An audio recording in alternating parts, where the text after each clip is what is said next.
Journal d'une rupture, la famille Renard, semaine 84. Ça fait 2 semaines, non, ça fait 10 semaines que j'ai pas fait de vidéo. J'étais occupé, j'ai trouvé un nouveau boulot. J'ai passé le week-end, les vacances, pardon, à essayer de bien gérer le boulot et voilà. J'ai pas mal avancé dans la vie, c'est assez sympathique. Et là, je travaille sur un autre projet que je vais commencer en septembre. J'ai créé mon entreprise. C'est pas un truc super, mais je vais faire ça en plus de mon boulot, histoire de mettre le plus d'argent de côté possible, dans l'espoir de partir vivre à l'étranger. Je me suis donné comme délai février. Donc je pense qu'en février, j'aurai assez d'argent pour pouvoir tenter ma chance à l'étranger. Ça fait longtemps que je voulais faire une vidéo, ou un podcast plutôt. Mais voilà, je l'ai pas fait. Voilà, mais la question qu'on se pose à la semaine 84 après la rupture, c'est est-ce qu'on pense toujours à son ex? Et bon, je pense que je fais partie de, de la petite proportion de personnes qui souffrent du trouble obsessionnel de l'ex. Et ouais, ouais, j'y pense encore tous les jours. Des fois, je me surprends à y penser. J'ai rêvé d'elle 5 fois ce mois-ci. Donc on est dans la dernière semaine d'août. Je, je continue de rêver d'elle et la dernière fois, bah, c'était ce matin. J'ai rêvé qu'on se croisait en Allemagne, là où on habitait, et que j'essayais de l'esquiver, et qu'après qu'elle m'a envoyé un message. Et ce que je sais pas, je sais pas si je l'espère, mais ce que je pense, c'est est-ce que ça a un sens de rêver de ça? Est-ce que ça veut dire quelque chose pour le futur? Je sais pas. Je sais pas, mais voilà, je me pose pas la question. J'ai continué à essayer d'avoir des relations avec d'autres personnes, mais voilà, ça vient pas. C'est toujours la même chose. Ça, ça m'intéresse pas trop en fait. Je suis paralysé par la peur de retomber dans la même chose. J'arrive pas à m'attacher à quelqu'un. Je me dis que si elle m'a quitté, ça sera tout le monde pareil. Et en fait, j'utilise tout ce temps, toute cette énergie pour moi en fait. C'est assez bizarre parce que je travaille avec des gens qui ont mon âge et qui sont mariés, qui font des enfants. Et moi, je suis célibataire, je suis pas forcément moche, mais je passe un peu pour un loser en fait. Le fait d'être comme ça, mais je pense que c'est un choix. Ouais. Je préfère utiliser ce temps, le consacrer à moi-même. Mm. Je pense que c'est la pire des choses de se sentir comme être un loser, ouais, un perdant. C'est le sentiment que j'ai. Je repense à mon ex qui est parti avec un gars qui s'entendait très bien avec ses parents, alors que moi, c'est pas du tout le cas. Qui avait un très bon travail, alors que moi je venais juste de finir les études, et là le travail que j'ai trouvé, ça n'a rien à voir avec le job de mes rêves, mais le travail de mes rêves, pardon. Mais je garde ça dans mon viseur, c'est quelque chose d'alimentaire, je fais ça pour remplir mon compte en banque et investir de l'argent, et je me suis dit que, voilà, je suis né un 29 janvier, je vais avoir 29 ans dans quelques mois. J'ai encore un peu de temps pour choper un VIE, donc un volontariat international entreprise.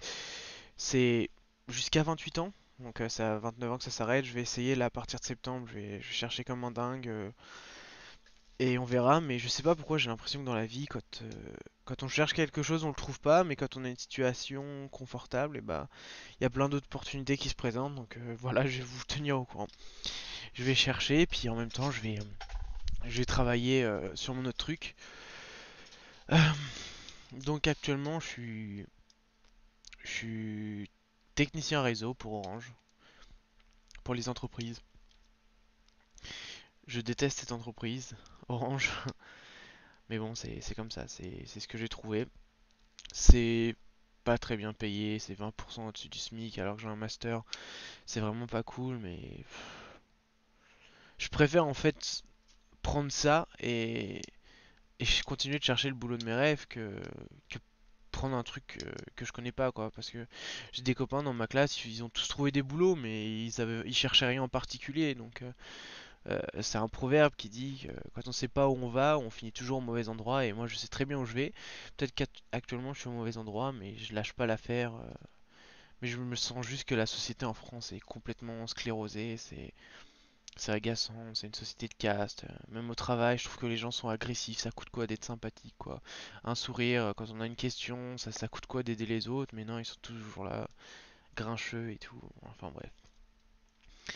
Je travaille dans un bureau. J'ai pris, j'ai pris du poids parce que je bouge pas du tout. C'est. Mais je vais m'acheter un vélo là, donc ça va être cool. Je vais m'acheter un vélo et j'ai plein de projets. Je vous en parlerai peut-être plus tard. Ouais. Des fois, j'ai des flashs comme ça au boulot. Je pense à elle ou. Mais c'est pas vraiment à elle que je pense, c'est à un idéal type en fait, à mon âme sœur, à une relation, à cette connexion que j'avais avec elle et je pense que je l'idéalisais tout simplement. Et je me demande si elle a pensé à moi, si elle rêve de moi, donc je me dis que bah ouais, sans faire le l'égocentrique, je pense que ça nous est tous arrivé de rêver d'un ex, même si on l'aime plus. Voilà, on contrôle pas ses rêves et c'est juste une pensée, voilà, qui arrive et qui traverse notre esprit. C'est ça un rêve à la base. Donc je me dis ouais, je pense pas qu'elle pense à moi, mais je me dis que c'est possible qu'en en 84 semaines, elle ait rêvé de moi une nuit, quoi. C'est possible. Euh, donc j'ai l'impression d'être, je sais pas, bon c'est pas un super film, mais je sais pas si vous avez vu Men in Black de 1997. Il y a un moment, il y a cet agent qui utilise un ordinateur et qui prend le contrôle d'un satellite, puis il espionne bah, la fille qu'il aime ou je sais pas quoi. Voilà, de loin avec son satellite, il regarde ce qu'elle fait et voilà, c'est un petit peu ce que je fais à mon boulot. Donc je vais voir sur les réseaux sociaux. Je suis son profil Facebook qui est bizarrement super austère et simple, alors que quand on était ensemble, c'était à mettre toute sa vie sur Facebook. Enfin bref, ça sert à rien de se poser la question. En tout cas, moi j'ai rien mis depuis la rupture sur mon Facebook. Je sais pas, j'aime bien rester dans. Travailler sur moi. J'ai envie de savoir ce que je veux en fait. Là, je me retrouve tout seul et j'ai l'impression d'être un. Pas au plus bas de ma vie parce que c'était avant, mais là ça s'est grandement amélioré pour moi depuis la rupture. Je suis plus dépressif, je prends plus mes médicaments. Et le simple fait d'avoir un travail, ça m'aide complètement. Je mets de l'argent de côté, je commence à investir de l'argent, c'est vraiment super. Mais j'ai envie de savoir ce que je vaux et si j'ai pas encore trouvé le travail l'emploi dont je rêve depuis que je suis tout petit, je me dis que je vais utiliser ce temps pour faire des choses que je pourrais pas faire après. Donc je prends vraiment tout comme une opportunité et je veux voir ce que je vaux. Je veux pas me comparer aux autres, mais je veux voir si je suis capable de faire certaines choses en fait. Euh, je... Donc je travaille sur certains projets. Là, je vais créer mon entreprise. Là, je travaille actuellement sur un 35 heures, donc je travaille 7 heures par jour, 5 jours sur 7 avec des horaires super flexibles. Je vais m'acheter un vélo, puis je vais essayer de faire livreur à vélo comme ça pour essayer de monter mon salaire à 2000-2005 euros par mois et de tout mettre de côté. Et je veux voir si je peux tenir ça, ce rythme de travailler. Déjà, d'avoir deux travails déjà, on va voir, mais je pense que dans l'idéal, j'aimerais travailler 7 jours sur 7. Quand j'étais en Chine, c'est ce que je faisais et là, je vais avoir une activité physique et je travaille dans un bureau, donc c'est des choses qui sont assez complémentaires. J'ai envie de voir si je suis capable de ça et pour combien de temps. Et ensuite, là, je suis déjà en CDI. Le boulot que j'ai trouvé, c'est en CDI. J'ai passé ma période d'essai. C'est pour ça que je me suis tenu à carreau là pendant 2 mois. Et je vais faire en sorte de me faire virer vers la fin, quoi. Euh, avant que avant que j'aille à l'étranger, histoire de, voilà, les magouilles de français, quoi, de profiteurs, histoire d'avoir le chômage avant de partir à l'étranger. Et je pense que je vais plus aller travailler, je vais prendre mon vélo, puis je vais aller en Scandinavie à vélo, comme ça, avant de partir définitivement sur un autre continent pour m'éloigner de mon ex, mais de me rapprocher d'elle spirituellement en fait, ou pas d'elle, mais de cet idéal type encore, de cette relation idéalisée, de cette personne idéalisée que j'imagine. Celle dont je suis amoureux, celle qui n'existe plus. Voilà, j'ai envie de grandir et d'apprendre des choses. Et ouais. Ah oui, je pense qu'il y a quelque chose dont je dois parler. J'avais un iPad.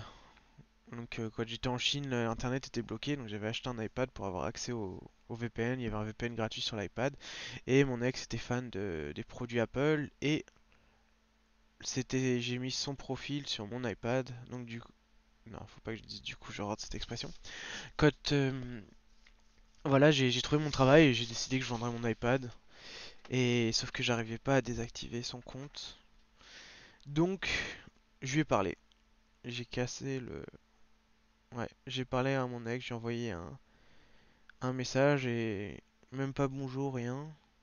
Donc j'ai dit qu'elle retire son compte Apple et elle m'a dit qu'elle le ferait et rien du tout. C'était froid, c'était glacial, aucune sympathie et voilà, c'est ce qui s'est passé. Donc j'y ai parlé. C'est bizarre, c'est comme si j'avais pas parlé en fait. Ou c'était une autre personne, ou je sais pas quoi, ou c'était un rêve et. Hmm. Enfin bref. Donc qu'est-ce que qu'est-ce que j'en retire comme enseignement? C'est 84 semaines, ça fait beaucoup quand même. On va arriver à un an et demi de la rupture. Donc ça a été les montagnes russes, j'ai perdu 15 kilos, là j'ai repris 8 kilos, j'ai fait du sport, j'ai appris des choses, ouais.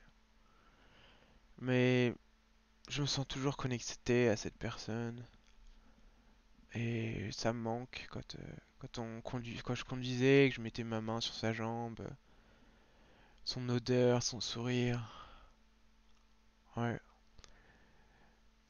J'ai, je suis plus intéressé par rien en fait. C'est c'est la mélancolie, c'est le néant. Dès qu'elle, quand elle m'a dit qu'elle me quittait, je savais qu'il y avait une partie de moi qui se détachait et ça veut pas revenir. C'est définitif. J'ai perdu mon innocence en fait. Euh, je sais pas. J'ai eu des copines avant, tout ça, mais je sais pas là. Je crois plus en le mariage, tout ça. J'y crois pas quoi. Et je me dis ça sert à quoi? Ça peut casser à n'importe quel moment. Je vois tellement de ruptures autour de moi et c'est tellement d'efforts. Ça me fait tellement peur de l'idée de m'engager. Enfin, ça me vient même pas à l'idée, quoi. Je veux dire, je suis pas encore prêt. Mais ouais, elle me manque. Elle me manque, ça me manque d'avoir une personne à qui raconter ses misères au travail ou ses aspirations, ses problèmes de la vie. Euh, voilà, donc je fais ça avec mon tableau Excel. Donc il y a quelqu'un qui m'a demandé de mettre le tableau Excel, il faut que je le fasse, un modèle. Et ouais, ça m'aide bien, je gère bien mon budget, c'est cool. Ouais, j'ai l'impression que ma vie bouge. C'est ça qui était le plus frustrant au moment où elle m'a quitté. Et là, ça avance. Et j'espère que j'arriverai là où je veux arriver. Mais peut-être elle le verra, ou peut-être qu'elle le verra pas, mais c'est pas important. L'important, c'est le voyage vraiment, la destination aussi. Mais ouais, faut voir ce qu'on vaut, quoi. C'est ce que je me dis. Donc je pense que c'est tout pour ce soir et je vais reprendre les bonnes habitudes. Je sais pas ce que ça donne, mais je reposterai un podcast la semaine prochaine. Euh, Là, j'ai créé mon entreprise, il me semble, en début de semaine. J'attends le retour. Ouais, j'ai créé ça le week-end dernier. J'attends mon immatriculation et je vais commencer en fait. Je vais faire livreur à vélo et je vais vous dire combien de kilos j'ai cramé et combien d'argent je me fais tous les mois ou toutes les semaines, je sais pas. Je, c'est pas pour frimer ou quoi que ce soit, mais je pense que c'est le meilleur remède à la rupture, c'est de reprendre confiance en soi, c'est de créer quelque chose. Et l'argent, c'est un pansement sur la douleur. Je peux vous assurer, quand on s'achète des vêtements, une nouvelle paire de chaussures ou un nouveau téléphone, on a l'impression d'être quelqu'un d'autre. C'est vraiment superficiel, hein. Mais je me refuge dans ça parce que y a quoi d'autre sinon? Je peux parler de ça à personne. On vit dans une société où on est complètement seul. Tous mes amis sont partis à l'étranger et j'ai même pas le temps de voir mes amis. On se parle juste par messagerie. Donc ouais, là l'objectif c'est de gagner de l'argent et de prendre l'avion et s'installer dans un autre pays, trouver un travail, non, trouver le travail. Une fois qu'on a trouvé le travail et que je commence ma carrière, je louerai un conteneur et je ramènerai toutes mes affaires dans ce pays. Et là, c'est juste un tremplin, quoi.